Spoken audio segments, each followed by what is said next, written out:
जब मुझे फिल्म के लिए साइन किया गया तो उस फिल्म में मुझसे बदतमीजी से बात की गई।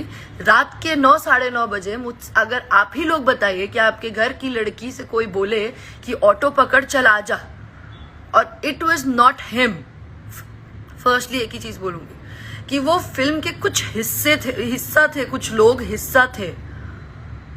उन लोगों ने कुछ तो कोई था, मैं नाम नहीं लेना चाहती।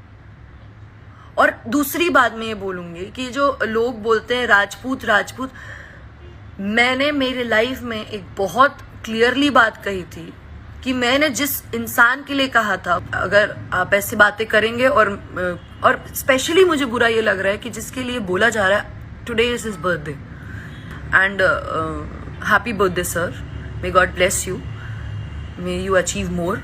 आप बहुत आगे बढ़ें और आप आगे हैं।